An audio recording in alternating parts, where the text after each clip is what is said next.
Hey everybody, this is Coach Hammock coming to you from beautiful Georgetown, Texas, here in room 122. Hope you're having a good evening. Let's get started in this. Here we go. Today is order of operations, stuff that you should be good at. We're going to review and make sure that we know what to do, okay? Um, Remember, this is PEMDAS stuff, parentheses or grouping signs, okay? And we're just going to jump in. Here we go. Evaluate 2 to the 6th. Well, what is 2 to the 6th? Well, it's 2 times 2 times 2 times 2 times 2 times 2. There's 6 of them right there. We can group them any way we want it to make it a little bit easier on ourselves. So 4 times 4 times 4. All right, it doesn't matter when you're multiplying a line of numbers what order you go in. 16 times 4, 64. All right, right like that.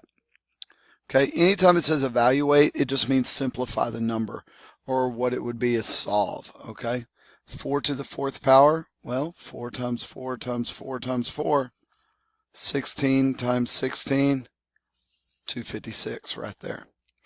All right, now this is PEMDAS. All right, if you look at this, evaluate expressions inside grouping symbols. So that would be our parentheses, or it's more, I like this. So instead of PEMDAS, it's GEMDAS, GEMDAS.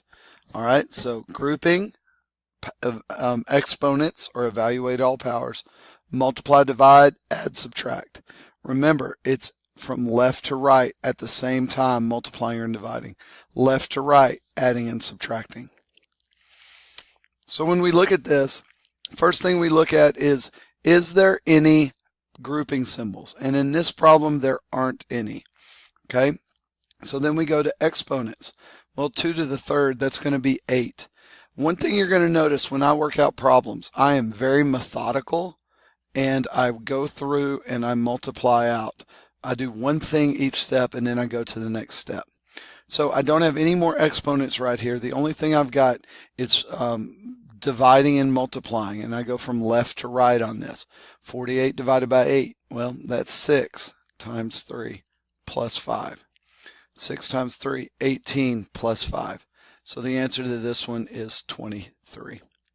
Okay, anytime you have an answer, I'd prefer it in a box. That way I can know what it is.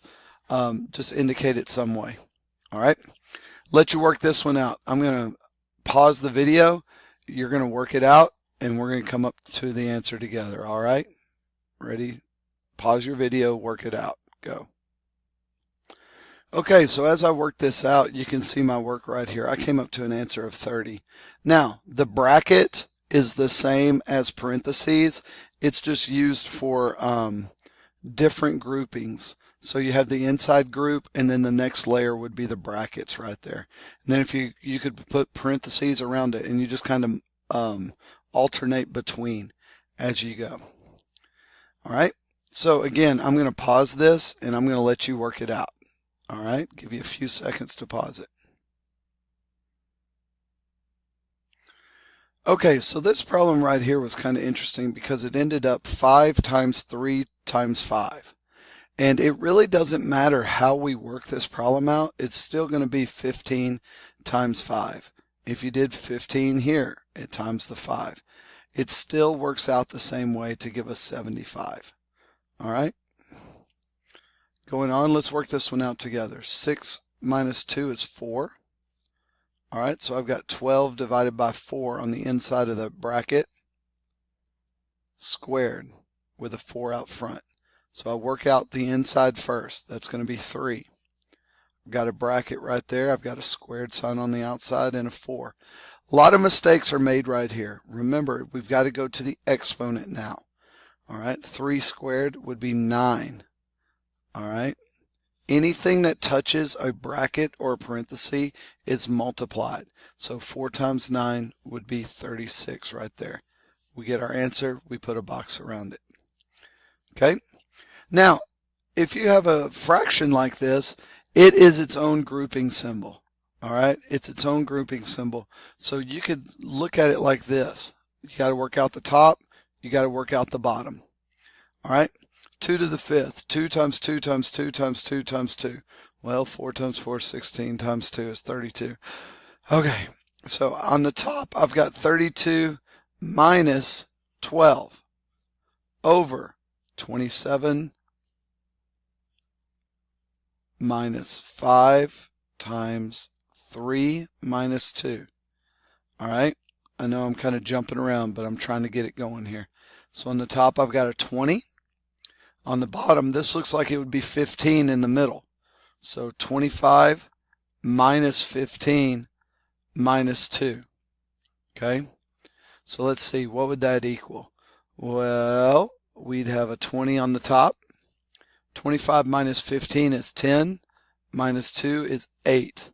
So 20 over 8, I could reduce that down. Looks like both of them are divisible by 4.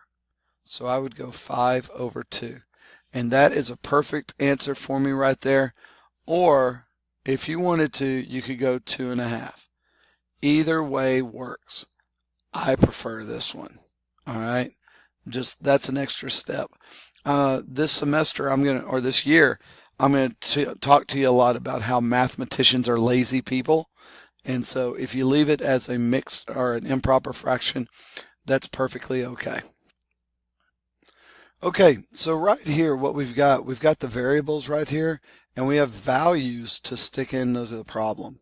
All right, so everywhere there's an x, we're going to put a 4. Everywhere there's a y, we're going to put a 3. Everywhere there's a z, we're going to put a 2. So it's going to end up being something like this. 2 times 4 squared minus 3 plus 2 squared. All right, I'm going to pause the video real quick, let you work on that, try to figure it out. Ready, set, learn. All right, so as I worked out the problem, that's what I came up to. All right, I went ahead and did the 2 squared on the end because it didn't really factor into any other answers. So you can do that whenever because it's just plus the 4 at the end. All right, let's keep going. All right, we have another evaluate problem right here. I'm going to go ahead and let you work on that. Ready, set, go. Okay, I came up with 28 right there, guys. Hopefully you did the same. All right, I think we have a word problem I'm going to skip over real quick. That's it for today. All right, we're going to do a lot of practice on this in class. So when you come to class, be ready to work. I appreciate all the good effort we have so far. Make sure you get your WISC done and get that turned in for a free 100 daily grade. All right, guys, we'll see you in class tomorrow.